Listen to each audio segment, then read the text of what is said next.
Hello, everyone. As you know, I am all about bringing you value, and today is no different. I have a friend and business colleague that I'm excited to introduce all of you to this morning or this evening, whatever time you're watching, Julia Catsivo. And I'm going to read her bio because it is so amazing. I don't want to miss anything. So she is an award-winning social entrepreneur with over 21, yes, I said 21 years of experience in marketing, sales, collections, process development, and execution. That's important.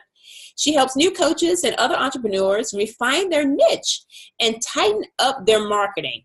She believes that understanding one's target market well is the key to marketing strategies that work, leading to more sales and more money. We like both of those. So welcome, Julia. Thank you. Thank you for that introduction. I love it. Thanks. Now, tell everyone, where are you recording this from? Why doing this from? I am doing this from the amazing Toronto, Canada, and it's glorious wintry weather. And you guys know that I'm in Atlanta. This is one of the things I love about social media, that you can meet people from literally around the world. And I know I continue to tell you all that social media can be one of the best avenues for you personally and professionally. And today we're talking specifically about professionally. So let's just jump right in, because Julia is a busy woman and I value your time. And so I just want to ask you a few questions that can help everyone watching. So Julia, you specialize in helping people leave their jobs, but tell me a little bit of the backstory. I always love the backstory. How did you get into this, helping people leave their jobs or start their side hustle? Absolutely. So as you mentioned in my bio, I have quite a number of years experience in marketing and sales and execution and processes, right, and development. So I was working for Fortune 500 companies, and also I worked for the Canadian federal government. And I did a lot of good work helping, making the money and working in marketing. But what I realized was that the people who actually really needed this kind of help, they were not the corporation I was working for. The corporations I was working for and the government, they could afford machines. They could afford marketing machines. They could afford, and they were making a lot of profit. But then that mom and pop shop, the one that really needed to get the word out about the products and services and didn't have those skills, was closing up shop. Or we had people going back to jobs that they didn't care for because their businesses were not taking off, and they were taking it personally and thinking that they were the failures, when in actuality it's just marketing. It's marketing skills. And so I found that for me, it would just be in alignment for me if I helped the people who really needed it, the ones whose results I could see in real time. It just made me feel better, and it made me feel like I was putting my gifts and my skills and my experience to better use. And so that's why I branched out, and as part of my entrepreneurial pursuits, I started a coaching company, a business coaching company.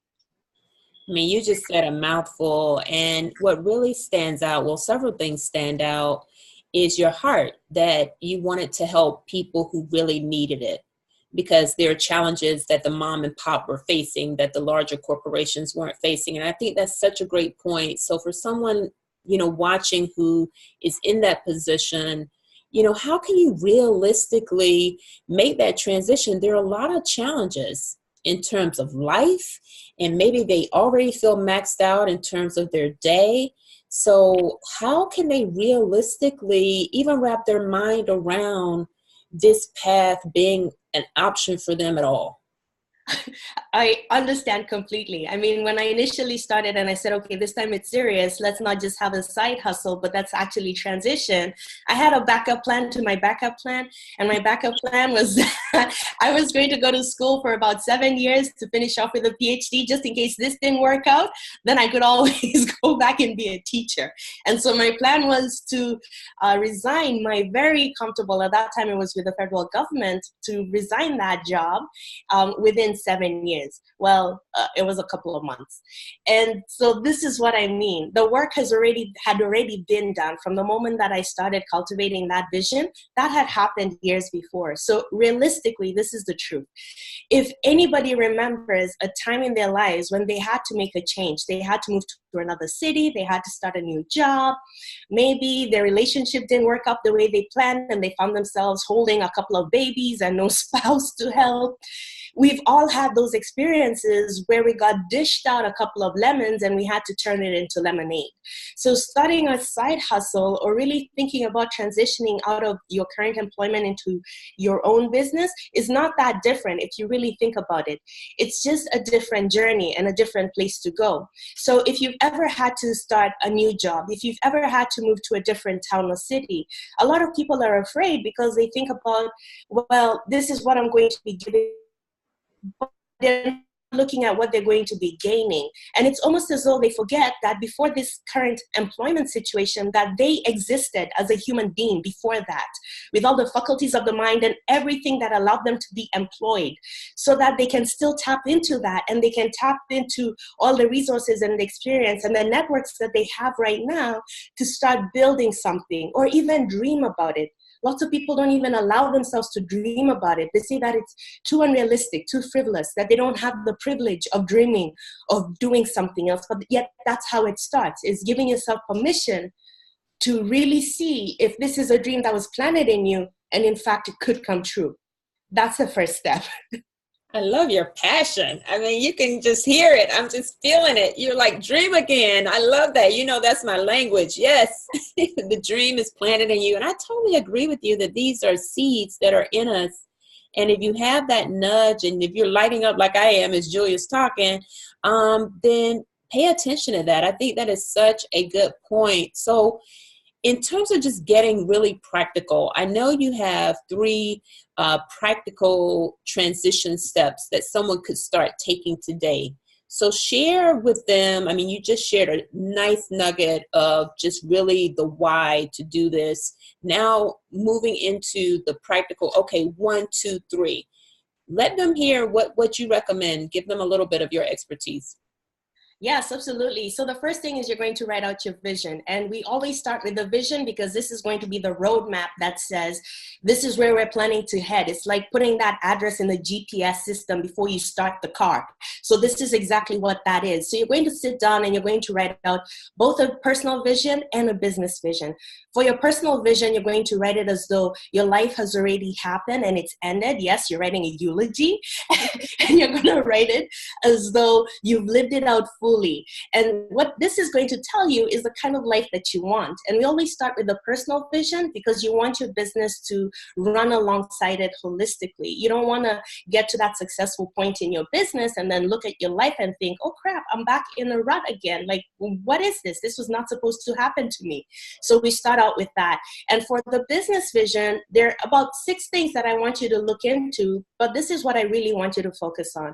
Number 1, you've got to sell something. So instead of spending a lot of time looking into research, and what you could look into is what can you immediately sell that's going to get you money and that you can do relatively effortlessly. It costs you next to nothing to produce and sell it.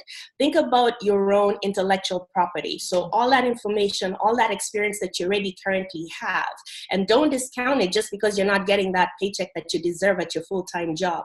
But all of that experience, all of the skill sets that you can bring to the table, what can you quickly package and start selling? And the idea is to start selling so that you can see where you are, where you have opportunity. So before you go deep into starting a whole business and crafting and branding yourself, is what can you immediately start selling? You want to start seeing some momentum, and you also want to start getting some feedback as to the direction that you can go.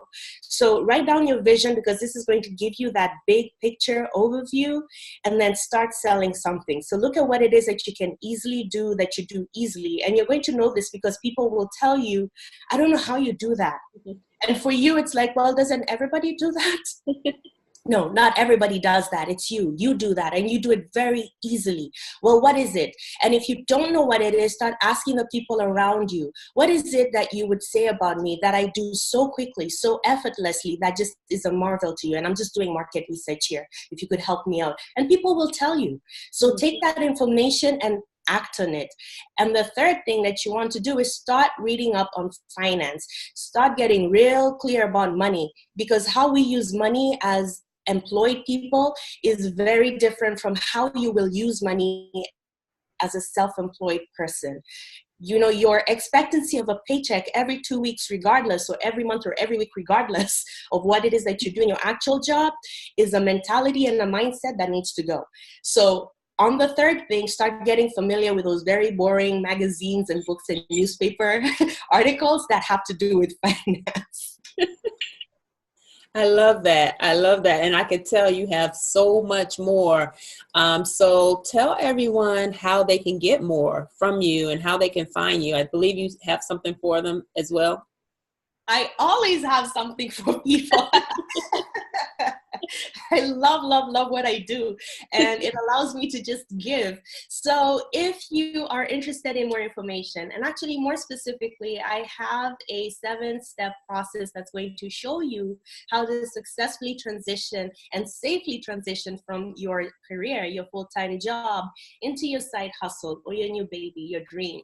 So if you head over to successfulandsmart.com, there's one of the tabs there that's called free gifts. And I want you to click on that tab and you're going to see a video. It's a 10-minute video that you can sign up for and get that 7-step system that you can begin immediately. Love it. Successfulandsmart.com and free resources.